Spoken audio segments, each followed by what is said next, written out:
زمان سخن میسپارم به دکتر صاحب داود مرادیان تا بحث را آغاز کنند و حرفایی که دارن مطرح کنند. تشکر. قبل از همه چیز از شما و همکارای شما من تشکر میکنم که این فرصت برای فراهم کردیم که یک صحبت، یک تبادل نظر داشته باشیم. من چون در مورد سوالات مشخص شما صحبت من نیست، بلکه تلاش کردم که از یک آدرس جامعه شناسی به این سوالات نگریسته شود و در پایان اگر فرصتی بود من میشه بصورت مشخص‌تر روی اون سوالاتی که شما مطرح کردین برای قسمت صحبت شد. خانم و آقایان، با عرض سلام و عصر بخیر. قبل از همه چیز اجازه دهید که مراتب سپاس و امتنان خود از بنیاد آرمانشهر و بنیاد فرهنگ جامعه مدنی افغانستان برای دعوت از این جامعه و برگزاری و مدیریت سلسله برنامه‌های فرهنگی ابراز نمایم. موضوع صحبت و برنامه امروز انتخابات پیشرو پارلمانی و ارزیابی کارنامه پارلمان اول می‌باشد. برای نیل به این منظور صحبت خود را در 4 بخش تنظیم نمودم که عبارتند از یک نگاهی گذرا به مفهوم دموکراسی و مؤلفه‌های مهم یک نظام دموکراتیک. قسمت دوم صحبت ما در مورد مشکلات عمده موجود در افغانستان، از جمله مشکلات در برابر نهادینه شدن ارزش‌ها و نهادهای دموکراتیک میباشد. در قسمت سوم یک نگاهی خواهم داشت به ارزیابی کارنامه پارلمان اول و قسمت آخر صحبت ما چشم‌اندازی خواهد بود با آینده و مسئولیت پارلمان. قبل از صحبت اجازه دید که 2 نکته تذکر دارم و این نکته اولی هست که صحبت‌های امروز ما از آدرس مشخص ما به عنوان یک محقق میباشد، نه از آدرس و وظیفه رسمی در وزارت امور خارجه. از روی سرنوشت که به جنرال مکریستال پیش میگم که بود به خود ناسی رفت به وظیفه رسمی نداره. صحبت نکته دوم هم عبارت از این است که به خاطر کمبود وقت و همین که بعد از ظهر روز پنجشنبه است و حال حوصله زیاد بسای عمیق نداره، من سعی میکنم بیشتر از سرفصلی صحبت کنم تا مسائل ژرف برسش کنم. خانم ها آقایان، در افغانستان امروز اصطلاح دموکراسی مانند خیلی از اصطلاحات ارزشی دیگر از فقر فهمیدن و شناخت و بازاری شدن و ابزاری بودن رنج میبرد. برای عده زیاد دموکراسی تداعی کننده بی‌بندوباری، بیقانونی، فساد و رشوت میباشد. اما واقعیت دموکراسی چیز دیگری میباشد. دموکراسی یک نظام ارزشی است مبتنی بر اصل برابری تمام انسانها و آزادی هر انسان در انتخاب سرنوشت خود، از جمله نوع نظام سیاسی. به عبارت دیگر محوریت این نظام ارزشی انسان عادی و معمولی می باشد، نه انسان‌های ویژه یا سوپر انسان چون خان، ارباب، ملا، تاجر، جنرال، کشیش و یا آیت الله.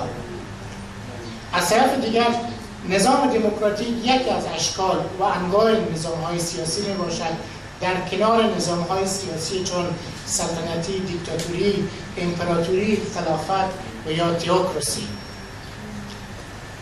انسان محور بودن نظام ارزشی دموکراسی در منبع مشروعیت قدرت سیاسی و حق حاکمیت تبلور می‌یابد. مبتنی بر این اصل از آنجا که تمام انسان‌ها به صورت فکری در آفرینش برابر هستند، حق حاکمیت که فرد بر فرد یا بر افراد دیگر فقط در چارچوب یک قرارداد و داوطلبانه خواهد بود. سوالی که خیلی وقتها مطرح میباشد این است که آیا دموکراسی بهترین مدل و نوع نظام سیاسی دنیا میباشد یا خیر؟ تعریف و نگاه وینستون چرچیل، صدراعظم معروف انگلستان، به دموکراسی شاید یک از بهترین پاسخها به این سوال باشد. از دیدگاه چرچیل دموکراسی بدترین نوع نظام سیاسی می باشد. با این تفاوت که سایر نظام‌ها قبل از دموکراسی شکست خوردند.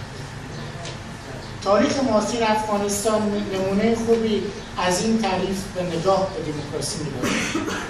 خوشبختانه یا بدبختانه ما افغان‌ها در سده‌های اخیر تقریباً تمام نظام‌های سیاسی موجود را تجربه کردیم. از امپراتوری ابدالی گرفته تا دیکتاتوری سلطنتی مشروطه، نظام‌های تک‌حزبی حزب دموکراتیک خلق، دولت اسلامی و امارت اسلامی طالبان. اما همه این نظام‌ها به دلایل گوناگون شکست خوردند و یا نتوانستند تداوم یابند. خانم‌ها آقایان، برگزاری انتخابات و یا داشتن پارلمان به معنای داشتن و بهره‌مندی از تمام مزایای یک نظام دموکراتیک نمی‌باشد، بلکه انتخابات و پارلمان بخشی از یک نظام دموکراتیک می‌باشد. نظام دموکراتیک دارای مؤلفه‌ها، نهادها و ابزارهای مختلف اما مرتبط با یکدیگر می‌باشد. مهمترین این مؤلفه‌ها بستر ارزشی و فرهنگی متناسب می‌باشد. ظرفیت جوامع و یا نظام‌های ارزشی طبقاتی برای ایجاد و تداوم یک نظام دموکراتیک محدود می‌باشد. دو نمونه می‌شود ذکر کرد. به عنوان نمونه کشور اسرائیل دارای یک نظام رسمی و شکلی دموکراتیک می‌باشد، اما به دلیل بستر فرهنگی نژادپرستانه جامعه اسرائیل این کشور با مشکلات متعددی روبرو می‌باشد. یا نمونه دیگر جوامعی چون افغانستان به دلیل رعیت نگریستن شهروندان و وجود یک فرهنگ تقدیر محور بستر فرهنگ نامناسبی برای دموکراسی وجود دارد. منظور از یک فرهنگ تقدیر محور به این معنا هست که افراد و جامعه سرنوشت خود را به دست تقدیر می‌سپارند. هرچی که تقدیر همون باشد کار معمول اندر باشد. در صورتی که یک بستر مناسب اجتماعی برای دموکراسی یک فرهنگ مسئولیت پذیر می‌باشد و اینکه افراد باید مسئولیت خود داشته باشند و محول نکنند که تقدیر از شانس ما است. پس مشکلات کلان ما در افغانستان همین فرهنگ تقدیر محور جامعه افغانستان می‌باشد. بنابراین نظام دموکراتیک سیستمی می‌باشد در کنار بستر مناسب فرهنگی و ارزشی وجود نهادهای دموکراتیک مانند قوه قضاییه مستقل، رسانه‌های گروهی آزاد، جامعه مدنی، استقلال قوه‌های سگانه دولت از دیگر مؤلفه‌های مهم یک نظام دموکراتیک می‌باشد.